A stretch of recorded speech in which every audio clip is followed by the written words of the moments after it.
भक्तिं ज्ञानविरागाप्तो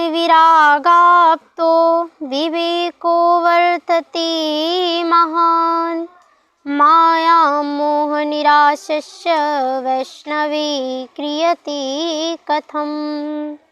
जय श्री राधे।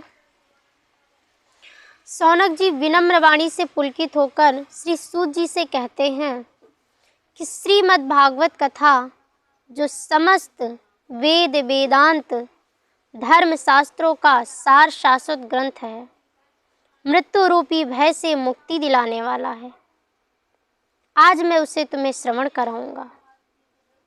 एक दृष्टांत देता हूँ कि जिस समय श्री सुखदेव जी पवित्र बट वृक्ष के नीचे बैठकर परीक्षित जी को कथा सुना रहे थे, उसी समय देवता अमृत कलश लेकर के पधारे।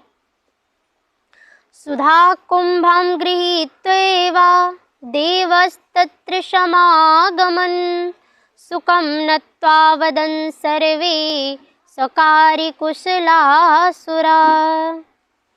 सारे देववृंद आकर के सुखदेव जी को प्रणाम किए और अमृत कलश सामने रख दिया। सुखदेव जी ने कहा, भाई ये क्या है? देवताओं ने कहा, यह अमृत कलश है, तो इसे यहाँ क्यों लाए हो?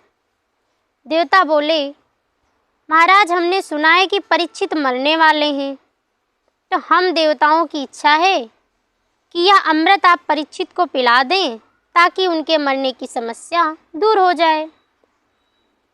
सुखदेव जी को सुन के बड़ा आश्चर्य लगा कि देवता इतने परमार्थी कब से हो गए? अरे भाई, ये मृत्यु लोक में आए दिन लोग मरते रहते हैं और फिर ना मैंने बुलाया ना परीक्षित ने पुकारा, बिना बुलाए चले आए, जरूर कुछ गड़बड़ है। लेकिन कहते हैं अब भाई लाए हो तो पिला दो।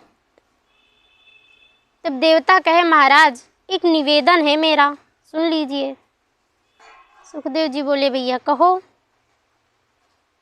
देवता बोले कि हम सब देवताओं की इच्छा है कि यह अमृत तो आप परीक्षित को पिला दें ताकि उनके मरने की समस्या दूर हो जाए, लेकिन जो कथा रूपी अमृत आप परीक्षित जी को पिलाने जा रहे हैं वह आप हम देवताओं को पिला दीजिए। एवं विनमयी जाति सुधाराज्ञा प्रपीयताम प्रपश्यामो वयं सर्वे श्रीमद्भागवतामृताम। देवताओं की चालाकी समझकर सुखदेव जी खूब हंसने लगे। कहने लगे, अरे ठगियाओं, हमको ही ठगने चले आए। अरे ये जो तुम्हारा स्वर्ग सुधा अमृत है ये कांच के टुकड़े के समान है, और हमारा जो भागवत अमृत है ये करोड़ों मड़ियों के समान है। अब कांच ले करके मड़ी दे दी जाए, ये तो सरासर ठग विद्या हुई। क्वा श्रद्धा क्वा कथा लोके क्वा कांचा कुर्मणिर्महान् ब्रह्मरातो विचारेवं तदा देवान जाहशा। सुखदेव जी देवताओं को पूरी तरह फटकारते हुए कहे कि अरे देवताओं, तुम श्रद्धा से श्रोता बन करके आते तो जैसे सभी श्रोता बैठ के कथा सुन रहे हैं तुम्हें भी सुना देता, कोई भगा थोड़ी देता। पर तुम लोग श्रोता बनकर नहीं, एक सौदागर बन करके आए, मुझे प्रलोभन दे रहे हो, इसलिए तुम श्रीमद् भागवत की कथा के अधिकारी ही नहीं हो। अभक्ताश्रितास्य विज्ञाय नाददोषा कथामृतम् श्रीमद्भागवती वार्ता सुराणामपि दुर्लभा। श्री सूत जी कहते हैं कि हे ऋषियों, ये वो देव दुर्लभ कथा है जिसके लिए देवता अमृत कलश लेकर के आए और लौट गए। इतनी देव दुर्लभ कथा हम लोगों को उपलब्ध है, हम बड़े भाग्यशाली हैं। यह श्रीमद् भागवत कथा इस पृथ्वी के अलावा ब्रह्मांड में कहीं भी चले जाओ नहीं मिलने वाली है। स्वर्गे सत्ये च कैलासे वैकुंठे नास्ति रसः अतः पिबन्त सद्भाग्य मामुञ्चन् कश्चित्। स्वर्गलोक सत्यलोक की बात छोड़ो, वैकुंठे यति यमः रसः नास्ति। जब हमारे श्री राम जी अवधवासियों के साथ साकेत धाम जाने लगे तो सभी अवधवासी उनके साथ चलने को तैयार हो गए, लेकिन हनुमान जी एक किनारे हाथ जोड़े खड़े थे। तब भगवान ने कहा, हनुमान तुम चुपचाप क्यों खड़े हो? क्या तुम हमारे साथ नहीं चल रहे? तुम तो हमारे प्रिय भक्त हो। हनुमान जी ने कहा, प्रभु एक बात पूछना चाहता हूँ। भगवान कहे, पूछो। कहे, प्रभु ये बताइए कि क्या मुझे वहाँ आपकी कथा सुनने को मिलेगी? भगवान ने कहा, देखो भाई, वहाँ कथावाचक तो नहीं होते हैं और वहाँ कथा भी नहीं होती। हाँ, लेकिन तुम हमारे साथ रहोगे। हनुमान जी ने कहा, प्रभु आपसे मिलने तो मैं कभी भी आ सकता हूँ, लेकिन आपकी कथा नहीं है, इसलिए मैं आपके साथ वहां नहीं जा सकता।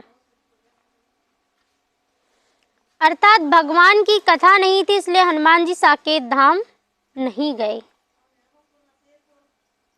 इतनी देव दुर्लभ कथा हम लोगों को उपलब्ध है, हम कितने भाग्यशाली हैं। इसलिए जो सदा काम आए उसी भगवान के नाम का, भजन नाम का आश्रय ले लेना चाहिए हम सबको। इस संसार में बाकी सब मिथ्या है। ये तन कीमती है मगर है विनाशी, कभी अगले क्षण के भरोसे न रहना। निकल जाएगी छोड़ काया को पल में, सदा सांस धन के भरोसे न रहना।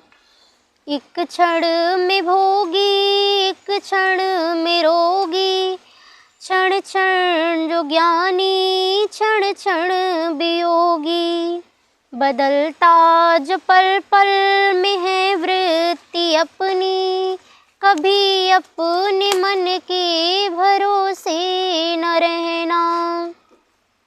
तुमको जो मेरा मेरा कहेंगे, जरूरी नहीं कि वो तेरे रहेंगे।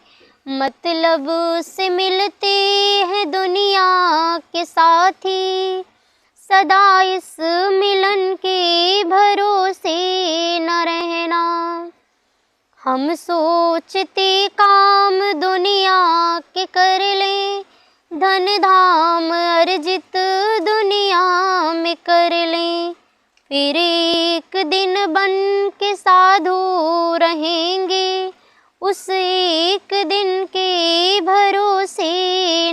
दुनिया में अर्जित गुरु ज्ञान कर लो, या प्रेम से राम गुणगान कर लो। अथवा श्री राम नाम रटो नित नियम से, किसी अन्य गुण के भरोसे न रहना। किसी अन्य गुण के भरोसे न रहना।